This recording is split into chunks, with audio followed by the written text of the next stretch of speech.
Mike Riley here joining you from Songus Center in Lowell, and we have some highlights for you here to recap the first round of the Super 8 Boys Hockey Tournament. Take you right to the action. Springfield Cathedral going up against Duxbury. Duxbury, the only public school team in this tournament. First period action, Springfield Cathedral. Johnny Leonard gets things going for the Panthers from DJ Petrozelli and Peter Cronella for the 1-0 lead.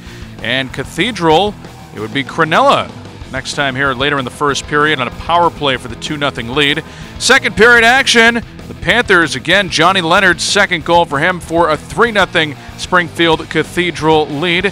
And then another power play goal in the second period. It would be Riley Pratson from Johnny Leonard and Dan Petrick, 4-0. Third period action, Springfield Cathedral on top 4-0. Duxbury would get a couple of goals here.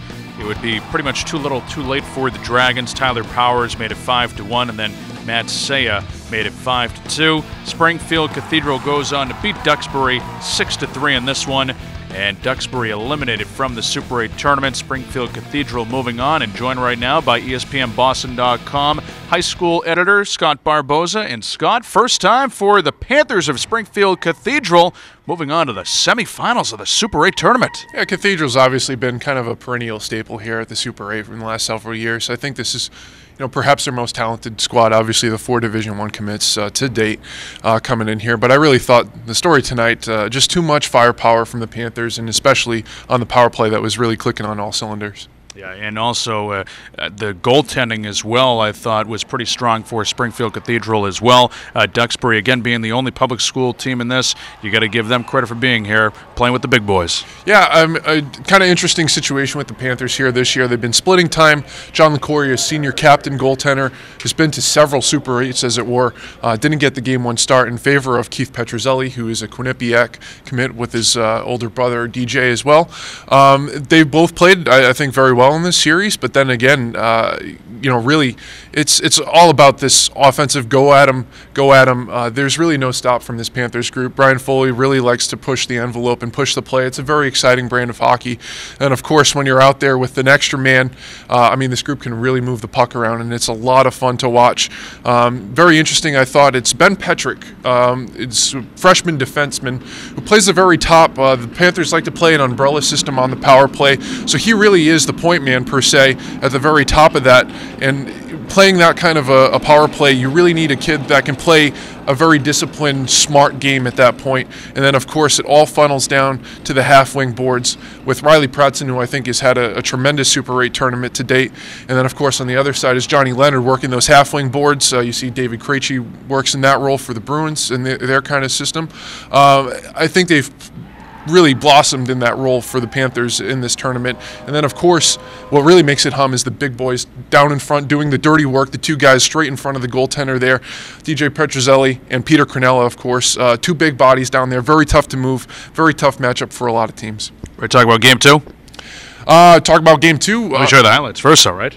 I think we should. Let's do it. Here we go. All right, Scott, stand by. Here we go. We'll take you right to the highlights. Doubleheader. Second half of that right after Springfield Cathedral in Duxbury. It would be Central Catholic and Austin Prep. First period action. Central Catholic would go ahead 1-0 early in the first period here with under 8 minutes to play. Alex Lester got the goal from Corey Weber and Lloyd Hayes for the 1-0 lead. Then in the second period, that's when things started to change. Austin Prep, Jake McKinley from Robert Carpenter and Mike Egan. That would tie it at 1 apiece. And then Prep again. Eric McAdams gave them a 2-1 lead from Russo and DeShulo. And then Austin Prep in the third period, a power play. J.J. Layton made it 3-1. They would go on to win this one 4-1 over Central Catholic. And they outshot Central Catholic 27-20 in this game. Austin Prep moving on. Central Catholic going home. Yeah, I thought really the story, you talk about shots on goals. There were 20 shots for the Raiders, but I really feel like a lot of them weren't of the very high quality, opportunistic, coming from scoring chance type areas. I thought the Cougars were tremendous tonight defensively, really to a man. All facets of the game. The defense basically were just standing straight up at the blue line in the third period. Central really couldn't get anything going. No type of speed through the neutral zone, which I think was really a credit to the Cougars forwards, who are all, of course, very fast. This is there's an element of team speed with AP that is tough to match up with. But when they're on that game like that, back checking aggressively in the neutral zone with their forwards really helping out. I think Eric McAdams, outside of his 2 goals, had a tremendous game in all 3 phases of the game here tonight. I think that was really the strength for the Cougars and really what kind of salted it away here. And it was. Central came out with a nice little run to start the game, which was their problem on Sunday at TD Garden. Obviously, a better start here tonight, but tonight the finish was just was a little flat.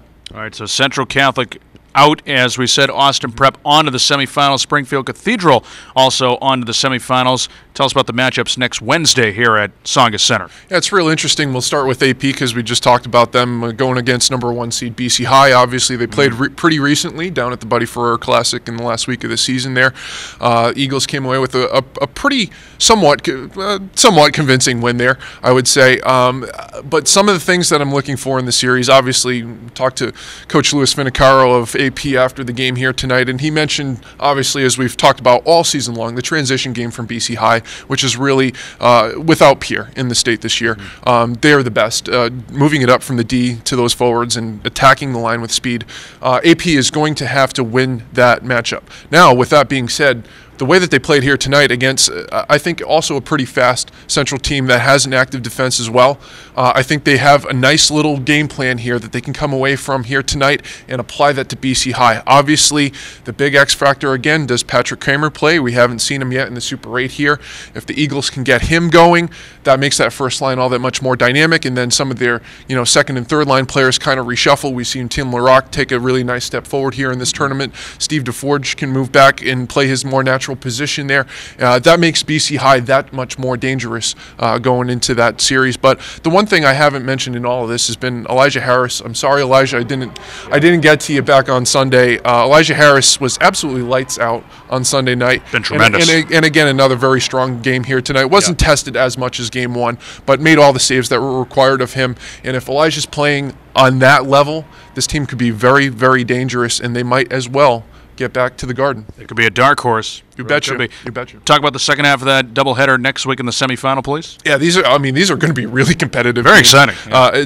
There were a couple, kind of laid-back affairs, I would say, here at Tsongas that we saw in the last couple of days, but I fully expect when we get back here on Wednesday, it's going to be full tilt, full time. And, of course, Malden Catholic, Springfield Cathedral, the way that they ended up the season, obviously the Panthers came away with a somewhat surprising 5-2 win there at their host tournament out in West Springfield at the end of the season.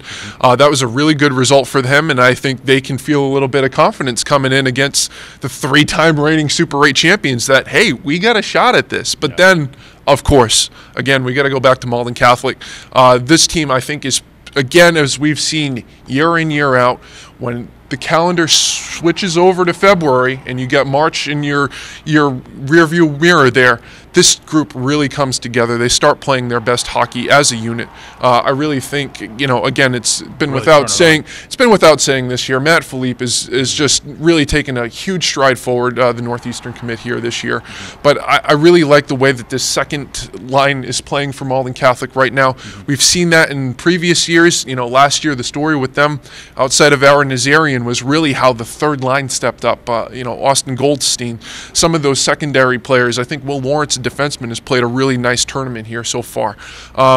Some of those other, second role players, if you will, are really going to have to step up. And I think Malden Catholic, when the chips are on the line, when the cards are down, they usually come and they're prepared and they're ready to go. So I think be prepared for some really nice back and forth, up, down, north, south hockey with Cathedral and Malden Catholic. That it really could be a barn burner. And also be prepared for no third game. All the series were swept in 2 this weekend, so don't go away on a vacation with us now, Scott. You got to stay put here for the semifinals next week, all right? You really think I was going anywhere? Come on now. No, you're going to be a busy guy for ESPN Boston. He always is. He's hardest working man in the ESPN Boston facility right there. So we're looking forward to that. Next Wednesday, March 12th, it's the semifinals of the Super 8. Winners will go to TD Garden. There will be 2 winners, and that'll be on Sunday the 16th. We'll talk about that next week. Scott Barboza, ESPNBoston.com. Mike Riley, ESPNBoston.com, for all the hard working crew behind the scenes here at Tsongas Center in Lowell. We'll see you next time here on ESPNBoston.com.